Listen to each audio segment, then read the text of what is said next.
You have your visits now to Bulgaria. I'll be definitely here through Sunday, but But if events stay like this, then I think I'll be staying another week and another week and another week, and we will see. I'm not sure.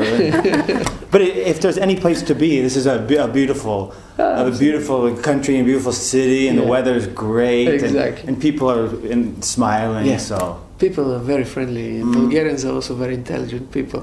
The problem is that we are so intelligent, and the gene of Bulgarians is quite special.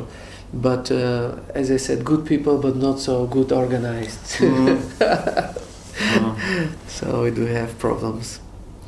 But anyhow, the country, if you look back into the history, since 23 years, the country achieved a lot. Just remember that 23 years ago, here was communist totalitarian regime. Everybody was equal. Because of that, nobody had a chance to be different. And communist totalitarian regime and a very heavy dependence for so many years. As a member of the Soviet Union, from totalitarian thinking and strategies, is leaving its signs, definitely.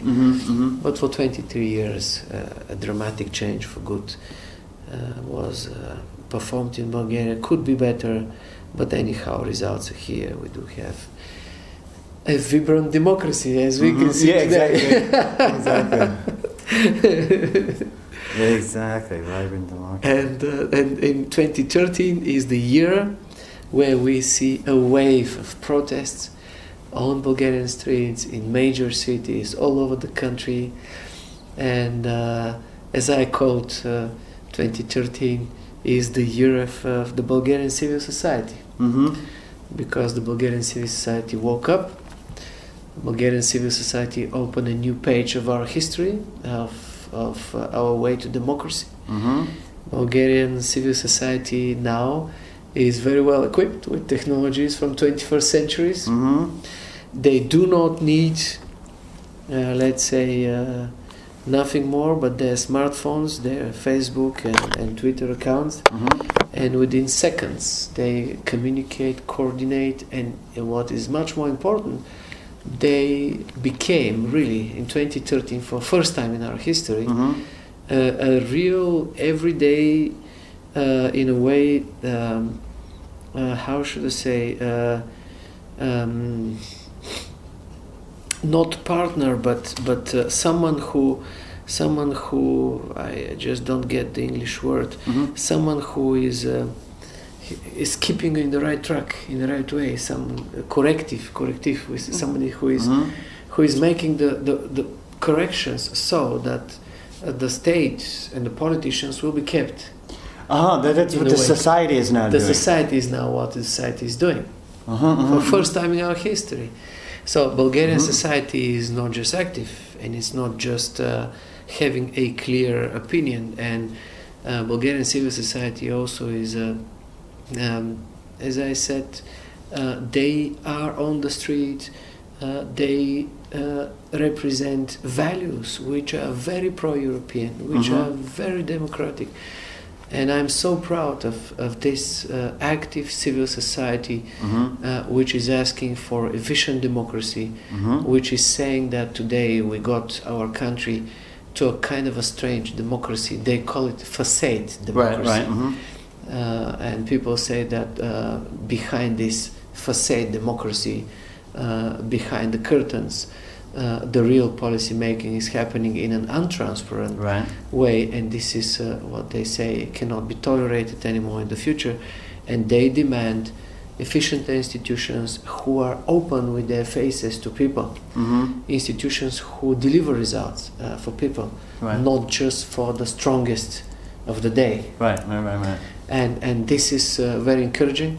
This is what makes me so happy, that in a very democratic and positive and creative way, Bulgarian civil society points into a way of a better functioning democracy and market economy in Bulgaria. And now the question is, are going politicians to follow? Are going politicians to change? Are they going to deepen the problems or start solving problems? Mm-hmm. And as I say, are they going to take the hand given by civil society for Mm-hmm. positive change in our country? Mm-hmm. And I am optimist Mm-hmm. that positive change will happen. We will continue our journey from facade democracy to real, well-functioning democracy. Mm-hmm. And it will happen because the most legitimate element of a state, of a nation, the civil society, is now active. Mm-hmm. They demand this. Mm-hmm. So politicians, and I include myself into this, we will follow. Mm-hmm. On the other side, the situation in Bulgaria is unique if you look at the partisan games and political fights. Mm-hmm. I think it has never been so strong that political parties have been fighting so heavily that the dialogue and the consensus was so low, Mm-hmm. almost impossible. Mm-hmm. One of the parties is outside of the parliament, some others are inside the parliament. One of them is asking for elections of the political leaders, the other one is saying there will be no elections. It's just such a strong fight Mm-hmm. between the major political parties. All bridges have been burned. Mm-hmm. It's also a situation where the biggest political party was not capable of making a government Mm-hmm. and stays outside of the parliament. On the other side, the number 2 and number 3 made a government which has exactly 50% of the vote, Mm-hmm. and because of that they decided to be dependent from an ultra-nationalist Mm-hmm. anti-European party Mm-hmm. called Ataka, and this creates further instability within the situation in Bulgaria now. Mm-hmm. Okay. So, will you make some recommendations to the government or to the leaders, or have you made them? But I saw that you there was a statement, calling for calm. But. Actually, I made a record as a president in this year, 2013, by having the biggest number of address to the nation, address to the parliament. Absolutely, it's never been in our history. Absolutely, we break a lot of records for Bulgaria in those months. For example, also that within 6 months we have 3 governments.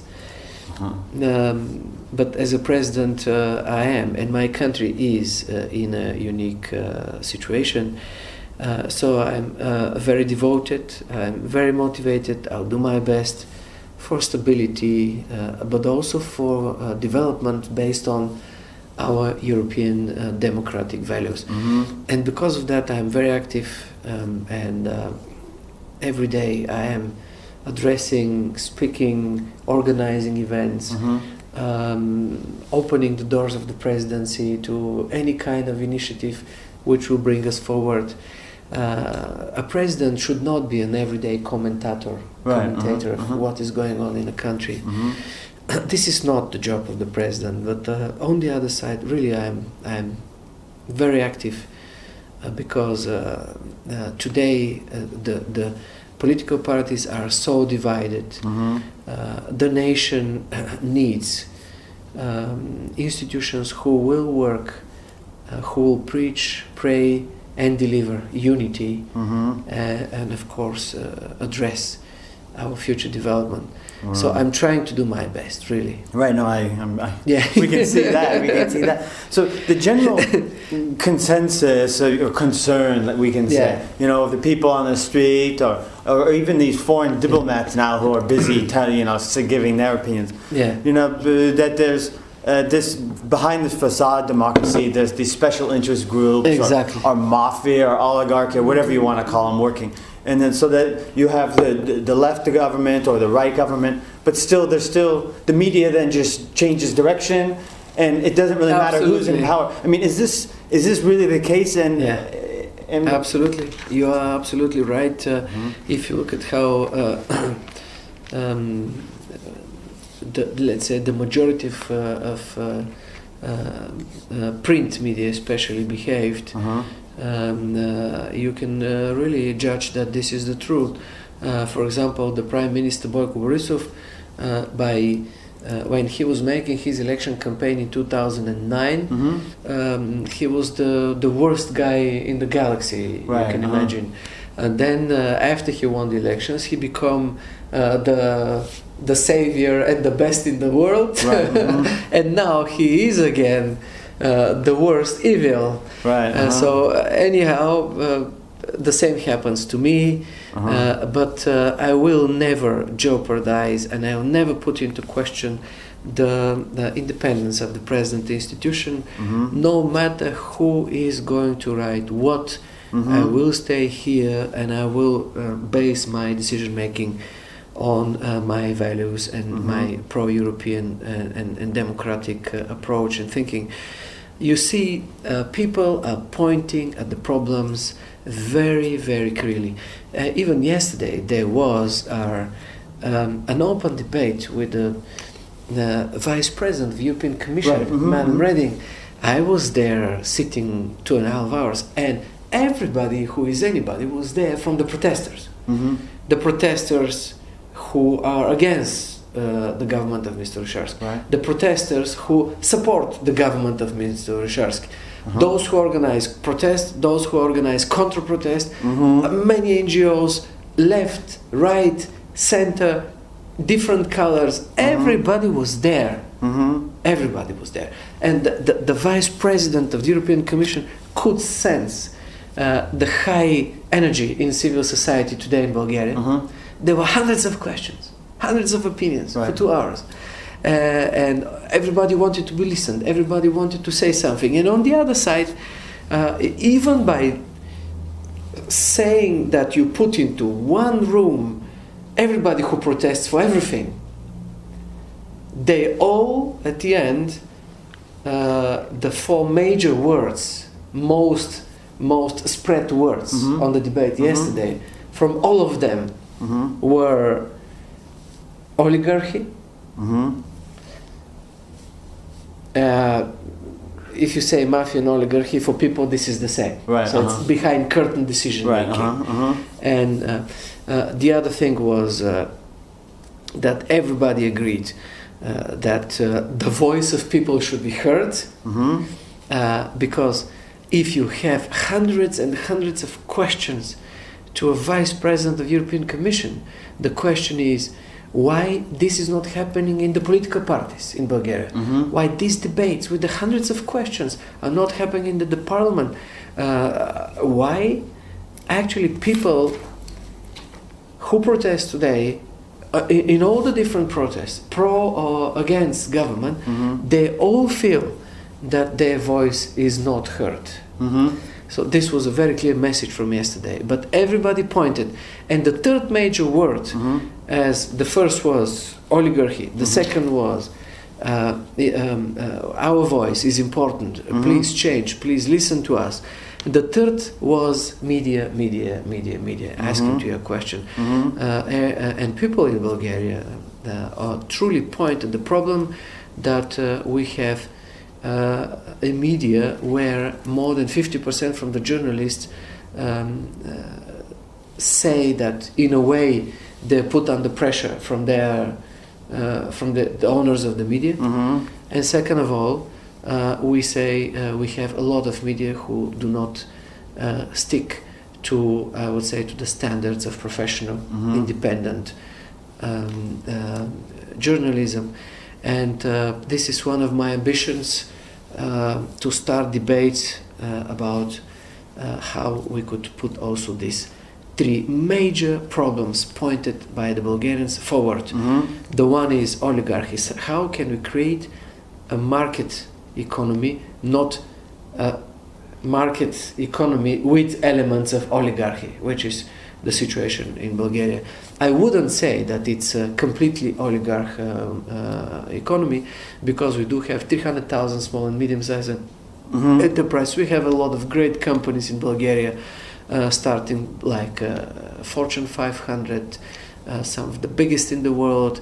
A lot of small and medium-sized entrepreneurs from Germany, from Austria, from Europe also have operations in Bulgaria. But it is also true that Bulgarian people believe that big majority of public funds in an untransparent way could be, and there is a problem with the transparency on the management of state budget. So the second major issue, first major issue is market economy. Second major issue is media, which work in the professional standards as we know it all over Europe. And the third major problem I will address with further debates here will be the problem of, I would say, facade or real democracy. How can we come finally to the understanding of Bulgarian people that yes, our democracy is a working democracy. Our institutions bring solidarity and results for people. So those three major problems, which are into the agenda of protesters, which are into the agenda of a Bulgarian nation, I will try in the next weeks and months to address with clear solutions, because as you see, a Bulgarian nation points at the fact that their voice is not heavily heard. So I will be doing my best.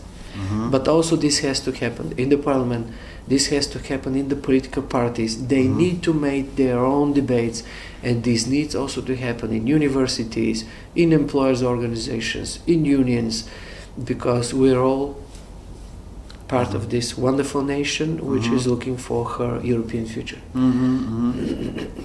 Well, yeah, I think a big plate of work in front of yourself. Yes, absolutely. I never planned that my presidency will be like this. I am now 1.5 years the president. My term is 5 years. We have 3.5 more years to drive. And I was hoping that as a president, you are the final institution in a country. So you are not supposed to appoint governments, but I had to, as a caretaker government. You're not supposed to, every day organize all the different debates and negotiations and talk to hundreds and millions of people, because I believe this is very important now. A president is someone who represents his country. A president is someone who has something to say in the foreign policy, in the security sector. But today, my country is in such a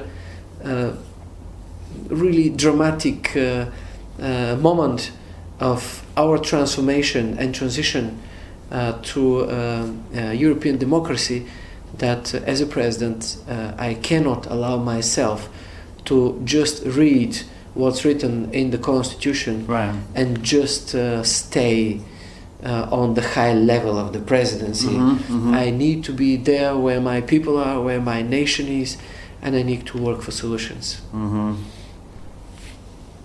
Okay. So it's a very different presidency. No, absolutely. It's really busy. I'm going to drink some water too, I think. Even in February, I went on the platform with the protesters in the February protests. I was there on the platform and I was screaming, trying to tell them something. They were screaming. But at the end, I proved that I am a courageous president who is not afraid even to go on the platform when my nation needs so, or when I believe that I could be useful to relax, to stabilize, and at least to raise comfort level of people, that their voice will be heard. And it's working. I've been, when I was talking with protesters and various people, maybe the right, maybe the left. Exactly. People said, while you're nominated by Gerb, you've really done a pretty good job of just being, a president and not some political guys. So. Absolutely. So they're noticing. They're noticing. Absolutely. There are a lot of evidence today when you look at my first 1.5 years of my presidency that I am an independent president. I am not a member of political party GERB, and this is a clear fact. I've never been a member. Yes, I got the support from political party GERB, and I am grateful because the political party GERB is a party called Citizens for European Development of Bulgaria. And also that's my point, that's my vision, and that's my values, the European development of Bulgaria. I am a very pro-European president. I truly believe that my country was always weak and poor when it was alone and isolated. And I am a president who works for integrity and for connection and within the society, but also within the European family. And here I can give you a lot of proofs that, for example, if you remember the protests in February, well, those protests were against political party GERB. Right. But also they were not just against, but they were for reforming the energy sector. They were for fighting the corruption, and so on and so on. So, and I went there, and I went there on the platform. I talked to them. I invited them into the presidency. They were my guests. Their petitions, their demands, I made them public. I spread them all over around all the other institutions in Bulgaria, even as a matter of fact, 2 days later, as you remember, the Prime Minister Boyko Borisov resigned based on those protests in February. He resigned. But I was working with those people because what was very important for me is that the nation, whatever they demand, should have the chance that their president will make their voice heard. That their president will be there for them to when they need it, and this is what I do. On the other side, again, so in the protests in February, the guys who are now running the country in February were in opposition, and they said bravo to the president. He went to the protesters, he talked to them, bravo president. Today I'm talking to the other protesters who are saying we would like to have a resignation of the government. Now they do not say bravo to me, and they say the president is trying to split the nation, which is not the truth. Of course, that's good. And you mentioned foreign policy. Do you have? I mean, what can you say about the German, French, Dutch ambassadors? Them talking about what needs to change and what they think. And then yesterday, Ms. Reding, and the day before, saying that there should be more pressure on the government. And I mean, is this helpful, or is this kind of inciting something negative? The way I feel is that the ambassadors of France, Germany, and also the vice president, the European Commission, and also many other ambassadors, for example, the one of Netherlands, I feel and I truly believe that they are part of my family, because my family is the European Union, and as a member of the family, they need to be honest. And I truly support their approach of helping Bulgaria by saying the truth for Bulgaria. And we should not be afraid of the truth. If we are honest and are willing to solve our problems, we need to address our problems. When someone is ill, a very major part of the of making him healthy, of the treatment, is the diagnosis, the right diagnosis. So if we have the right diagnosis, we will have a very healthy democratic society in Bulgaria. And if we just hide the problems below the table, if we make only partisan games, who will win, who will run the country, by shifting problems below the table and delaying them, this is not an honest approach, which has failed in Bulgaria, but also failed in Europe.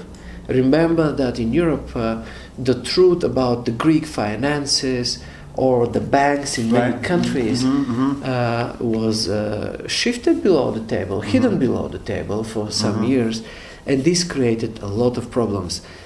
And I truly believe that we should be grateful to the ambassadors, to the Madam Vice President, because they have proved that they are great friends of Bulgaria, because they have said the truth about Bulgaria. And now it depends on us, but also on the European family generally, that this truth and these problems, which are objective, which are clear, will be addressed and will be solved. And I am optimist about my country, because when you have the right diagnosis, you will get healthier. Exactly, yeah. You will. And it will happen. Okay. And then also another foreign policy question. I get a lot of emails from readers, local people reading, the Wall Street Journal online. Absolutely. And then they send some email and they say, how can you say that the current government, for example, is left? They say they're just puppets of Russia, and that they want to have more Russian control. Is this is there any truth to this? Or? Well, there were major concerns with some of the appointments of the new government that this might be the case, because, for example, when a person called Dilan Pevsky, which is a media magnate, whatever, oligarch, whatever you call it, and in the media, banking, and many other sectors, when he was appointed as a chairman of the National Security Agency, people were really fed up and they went on the street. But this created also their concerns into this direction, east of Sofia, because Mr. Dilan Pevsky is a partner in his big group with Russian banks and Russian business partners. So in a way, the Bulgarian civil society, the protesters were worried, and I was worried too, and I gave my opinion very openly, publicly, a couple of hours after this appointment, that this appointment has these two major problems.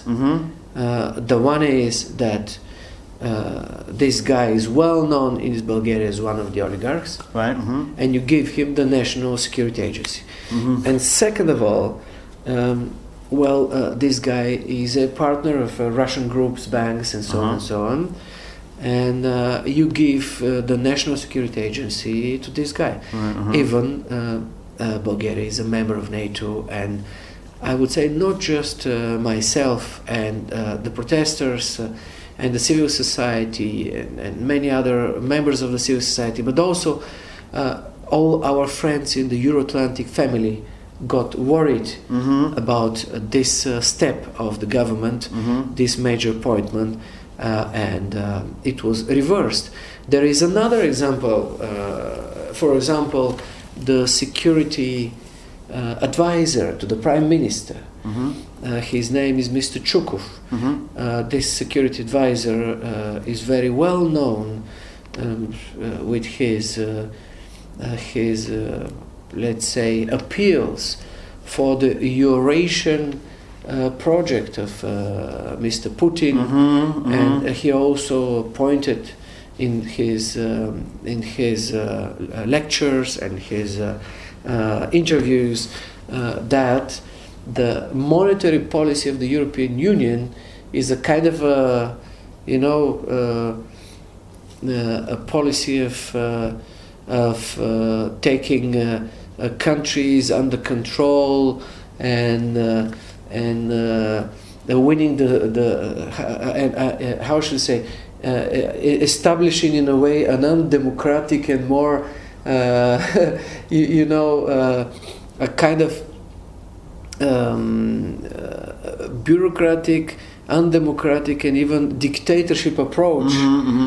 So he considers the European monetary policy like this. On the other side is preaching for the Eurasian project of Mr. Putin.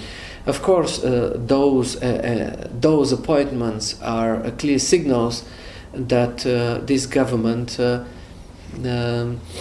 should stay to the Euro-Atlantic values of Bulgaria and the Bulgarian society and Bulgarian people.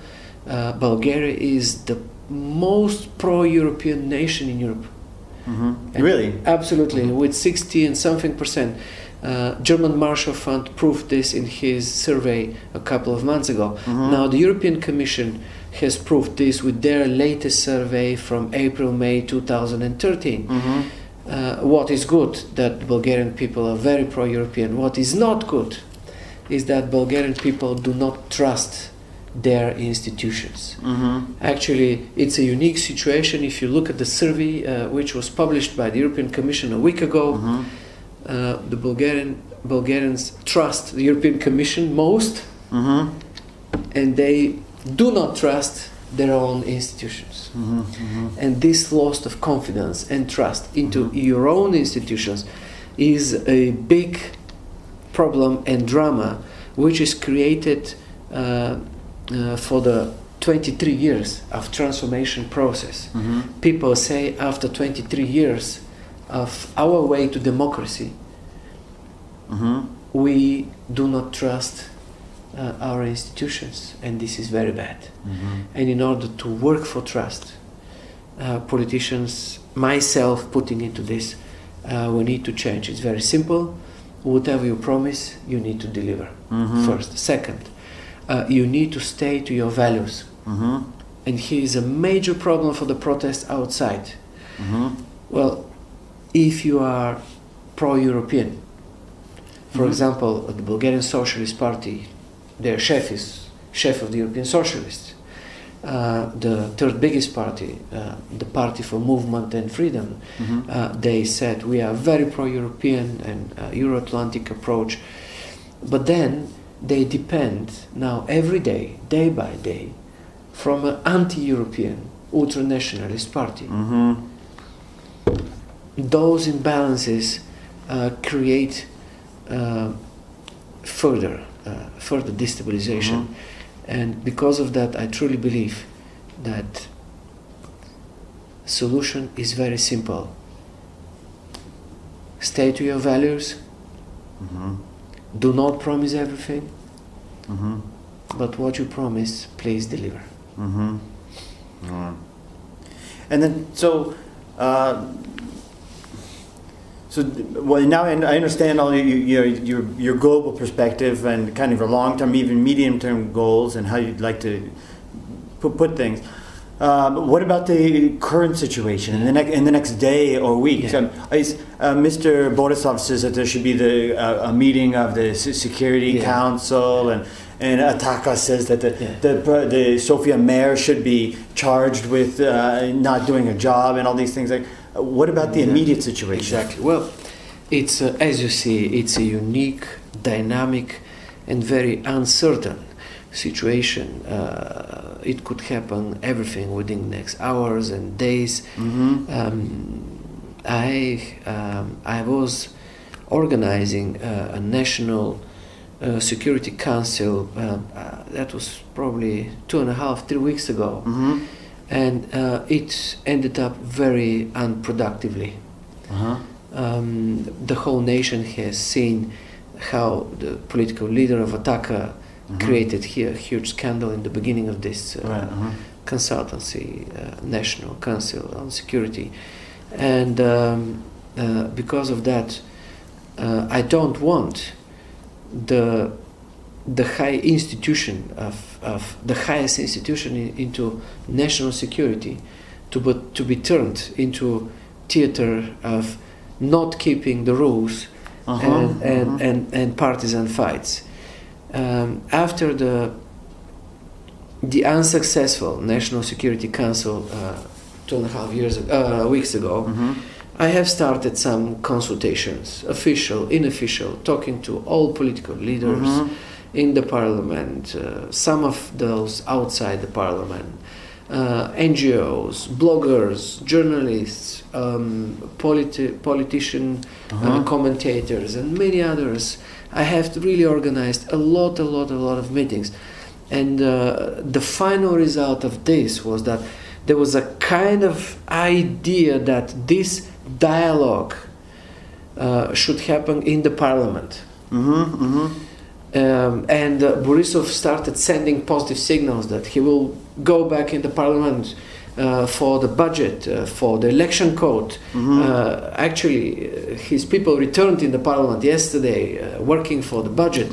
On the other side, Mr. Stanishev also pointed at a possible solution within the parliament for at least starting to build some bridges. At least start to talk with each other and look for a solution. So the expectation is that this will happen in the parliament, and I wish that it will happen as soon as possible. This political confrontation we have now is unique. No dialogue, no understanding, just fights, and this can create further instability. And I am ready, I have proposed many times, I am ready for every kind of dialogue which will bring us forward. But if you would like to have this dialogue in Parliament, which you say it's the expectation, what about this situation where the lawmakers can't get out or into the Parliament? I mean, how to resolve this? Well, this is really a truly dramatic situation. Nobody expected that we will come to this, and I have always pointed that the Bulgarian civil society, with their wave of protest in all different places in Bulgaria in 2013, they protested in a peaceful and democratic and very creative way. But it is absolutely unacceptable that Bulgarian parliament will be kept as a hostage, that a bus with members of parliament will be kept for an hour as a hostage, that stones will be thrown to windows of a bus full of Bulgarian members of parliament. This has nothing to do with a democratic protest. And those provocations, I have my sincere wish and hope and support for all the institutions that will never repeat again. And on the other side, my pray and preach to the protesters not to allow that this democratic and peaceful protest will be turned into taking parliament and members of parliament into hostages and throwing stones, and this has really created a major problem. Now, you see, I will come back to the elections in May. Elections in May, as a president, I appointed a caretaker government. The caretaker government worked between March and May, devoted, professional, and no one was a member of any political party. It was truly party independent caretaker government. And I hoped that this will raise comfort level of political parties in Bulgaria, that elections will be organized by a government, by a Minister of Internal Affairs, by a Prime Minister, which is truly independent.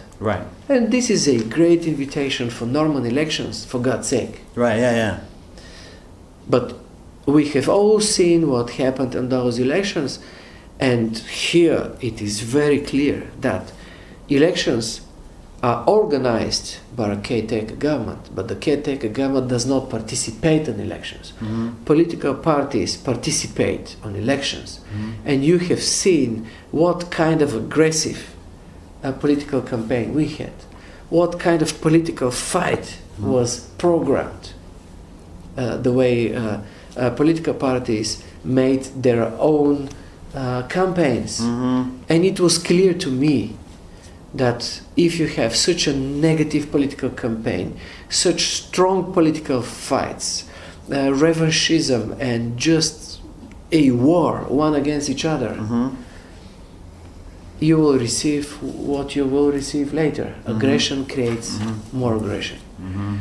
I hoped, and I said many times, please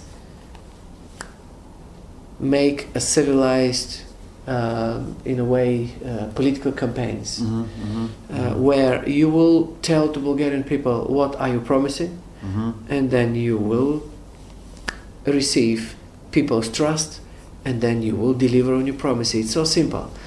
But political campaign on the elections was everything else, but not just that. Right. And now we see results. So my point is, again, as a president, I can preach for dialogue, for national unity.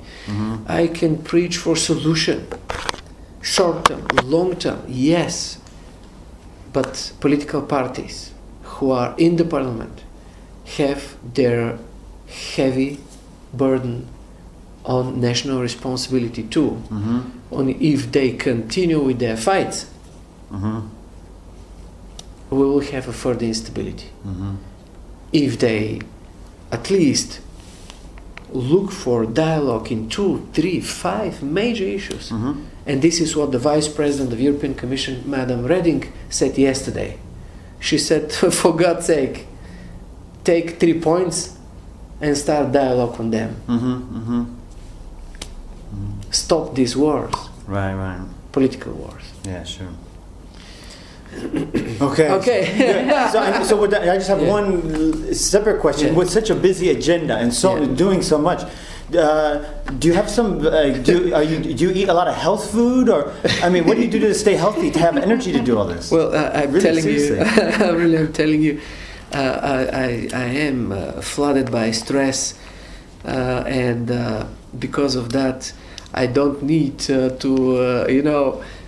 don't need to eat too much. My problem is I need very little because of the stress. When I'm in stress, I just I cannot eat in a way. Right. I'm just stressed. I don't know what will happen in an hour.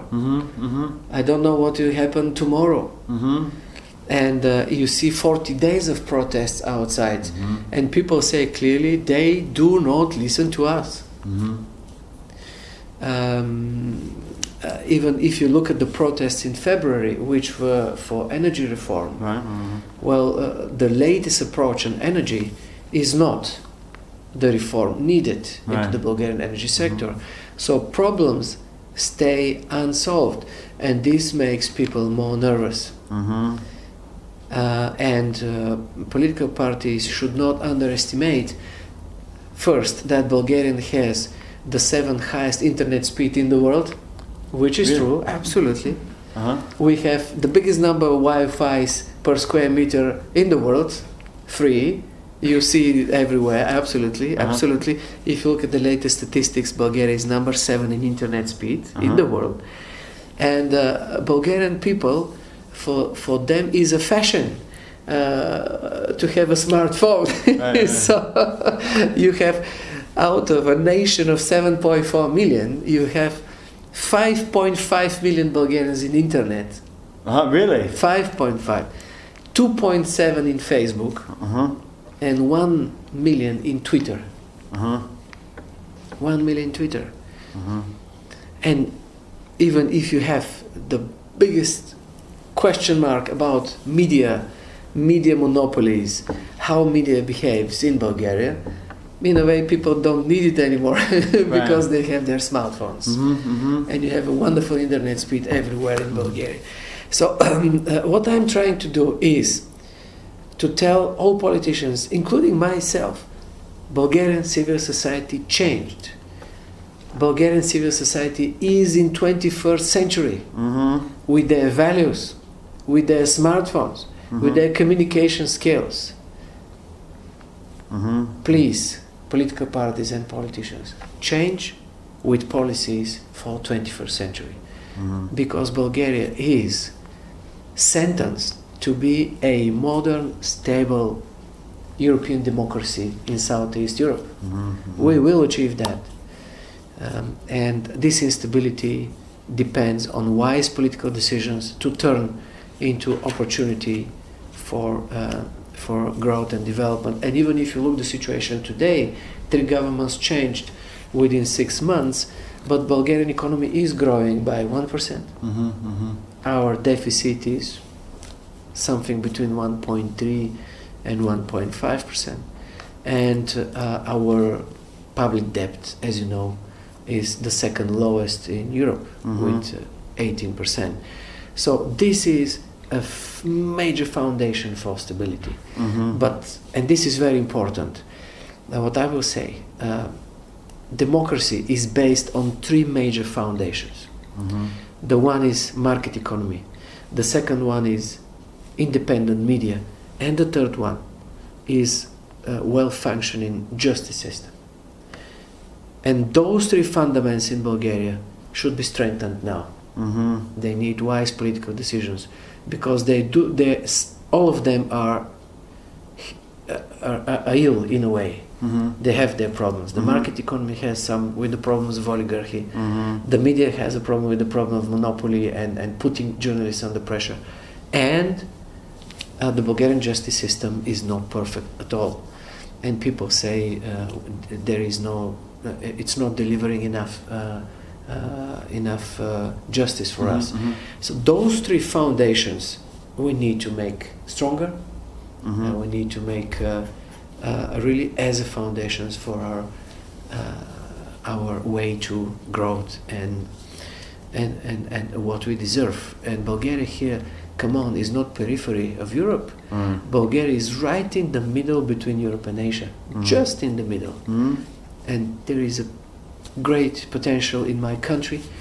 There is such a strong feeling about Bulgarian people who are intelligent, who are very well educated, who are successful all over the world, and now who created a civil society which is demanding a change.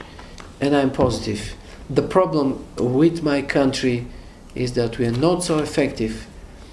If you look at the Germans, when they decide to go from point A to point B, they just go like this. Right, yeah. If you look at the Bulgarians, from point A to point B, it's like left, right, a bit behind, and again. So we're like this. Right.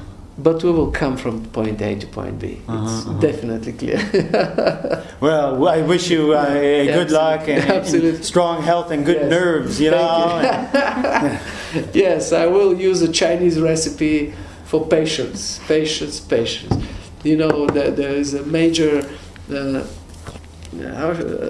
joke that Deng Xiaoping was very angry on Brezhnev because I don't know what, and he told him, "I'm not going to talk to you 10,000 years." It's about Chinese patience. They are very patient, and they always upgrade. And then Brezhnev said his Minister of Foreign Affairs, I think his name was Kosygin, who was a very nice-looking, intelligent, and really a guy who builds bridges, as we were talking about, burning bridges and building bridges. And Kosygin had a very successful mission, and Deng Xiaoping told him, you know, tell your chef, Mr. Brezhnev, that I'm not going to be not talking to him 10,000 years, but I'm not going to be talking to him 9,000 years. So he revised his decision, you know, from 10,000 years to 9,000 years. So it's about Chinese patience and having a long-term plan. So I am a patient guy too, and I will do my best. And the only plan I can support with a lot of patience and courage is the plan which brings Bulgaria into a modern, effective democracy with a vibrant private economy and based on all our values as a good member of the European Union. So I'll do my best for this. Well, okay. Thank you. Good luck, really, really, especially with the current situation. You know?